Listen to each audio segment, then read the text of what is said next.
About 16 years ago, I was in a dark place. I was about 50 pounds heavier than I am now, and I was angry. I had been up and down the scale on every diet known to man, and I couldn't seem to fix it. You know, in the past, whenever I set my mind to doing something, I had always been able to achieve it. But for some reason, when it came to my battle with food, it always brought me to my knees. I was angry, I was ashamed, and I was suffering. The thing is, I don't think people nowadays realize that the struggle with food and weight is a form of suffering. But I want you to know, back then, on a daily basis, it stole my joy. So I reached out to some people who could help me, some people who had a lot of recovery from this problem, the problem of compulsive eating, yo-yo dieting, weight gain, and what you would imagine would be really dismal body image after all of that. These people that I reached out to seemed a whole lot happier than me. And one woman in particular offered to help me, and so I took her up on it. She gave me lots of suggestions, but at the top of her list was she wanted me to pray. All right, let me tell you something. Where I was then, I had no interest in praying. Okay, I had no spiritual foundation and absolutely no desire to build one. In that dark place at that time, I had nothing but bitterness and resentment towards whatever it was I was supposed to be praying to. I mean, I basically thought if there was a God, he, she, or it didn't really care about me. So my wise advisor thankfully took another approach. She said to me, all right, let's forget about the praying for now. What I really want you to do is I want you to focus on gratitude and beauty. More specifically, what she asked me to do was every day for me to purposely look and recognize the blessings in my life, look for and recognize the blessings in my life, and to look for the beauty in the world. And that I could do. And so that's what I set out to do. So in this process that I now refer to as my gratitude experiment, I started to feel that anger, that constant silent seething that I always had, I started to feel it diminish. It started to lessen. And what I realized is that thing that I was fighting so hard was actually the thing that I wanted the most. I wanted to feel spiritually connected. I wanted to feel that wholeness, or really that fullness that comes from feeling spiritually connected. And I don't think I'm alone. I think a lot of people feel that way. I think a lot of people today are struggling to feel some sense of spiritual nourishment, some sense of meaning and purpose in their life, even if it's just for one day in your life. But the problem is that we feel very disconnected. We don't know how to go about it. We feel very small. So, as I went through this process, I started to realize something.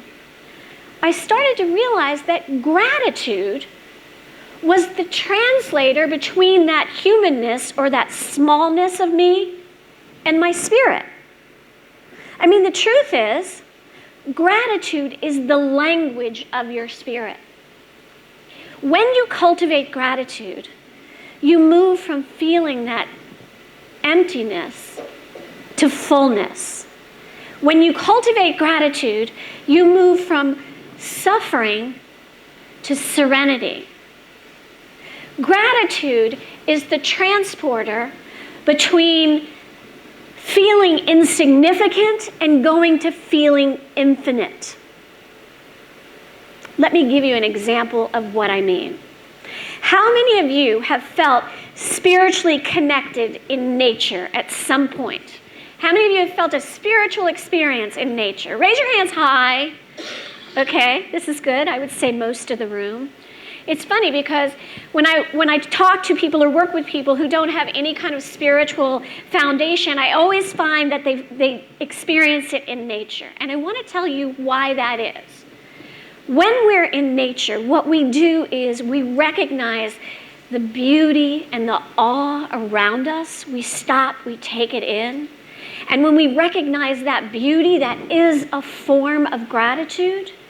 So we're grateful to be able to witness that, to be there, to be part of it, to be in it. But on some level, what we realize is we're not separate from it. We're part of that beauty. We're part of that awe. And in that moment, when we recognize that, what we're really doing is recognizing our spirit. Our spirit is part of everything. Our spirit is part of all living things. And when we stop to recognize that, we feel it. In fact, you know what? We feel full. I know you've all had this experience where you felt as if your chest is going to explode from the fullness of gratitude that you're holding within it, right? We've all had that feeling before. Gratitude gives meaning to our life by recognizing life itself as a gift. Not just all life, our life, my life. It's a gift. When I wake up, I take a breath, I get out of bed, I have another day to live, and I'm grateful for that day. I am recognizing that this life, my life, is a gift because I woke up today. So, how do we do this?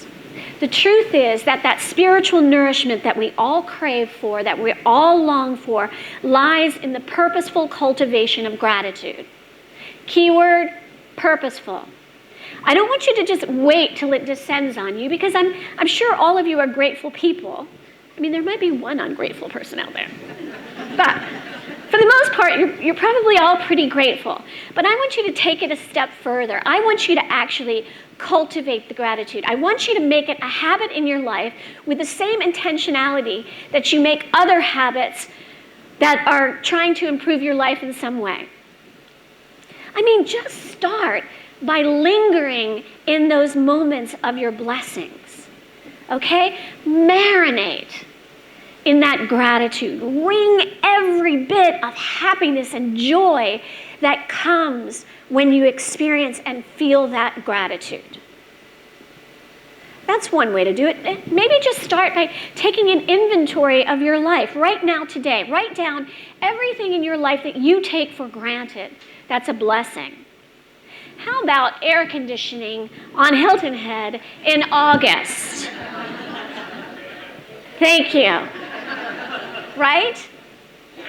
How about just the next time you drive over that bridge and you remind yourself how incredibly lucky we are to live on this island with beautiful sunrises and sunsets every day, majestic oaks dripping in Spanish moss.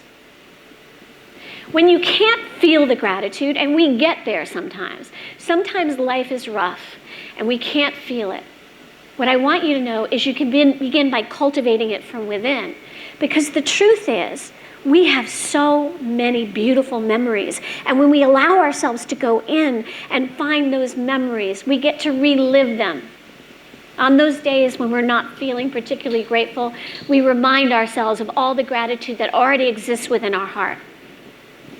I want to share one of those memories with you because this memory was meaningful to me in a big way. One day, about 16 years ago, when I was in that deep place of pain, but I was doing my assignment, I was working on cultivating gratitude, looking for the blessings in the world, I was being a good student. On that particular day, I went grocery shopping. I lived in Columbia, South Carolina. It was a hot spring day. And if you know Columbia, South Carolina, you know that the fact that it was hot is not anything unusual. Do you know that their tagline is famously hot? Okay? Like, woo, that's a good one. Anyway, so on that particular day, I went grocery shopping. And as you know, most grocery stores nowadays, during the summer or the spring, are nothing more than big, hot, black sponges of heat, right? But this particular parking lot was lined with Bradford pear trees, okay? And Columbia is beautiful in the spring. It's filled with flowering trees, azaleas and magnolias and dogwoods and Bradford pears. And so I got out of my car, getting ready to go into the grocery store, and I stopped, and I noticed all these Bradford pears lined up, all of them with these beautiful, delicate, white blossoms. And it was just so beautiful. And I did my assignment, and I stopped, and I lingered, and I looked at it. And then just as I did that, a breeze came along, and all those white petals decided to jump onto it. And they floated through the air, and the sun made them glisten. And I felt tears starting to stream down my face because it was breathtaking. It took my breath away. And in that moment, I let go of all that fighting and all that anger. Because in that moment, I finally connected with my spirit, and what I realized is it was always there. I just didn't know the language to find it and communicate with it. And I want you to know that gratitude is that language. Gratitude is the language of your spirit. It's the way that you become spiritually nourished. It's the way you find meaning and purpose in your life. And it's free. So I'm hoping that today you will take an extra look at your blessings, bring them in, marinate them in them, and find yourself connected with your spirit.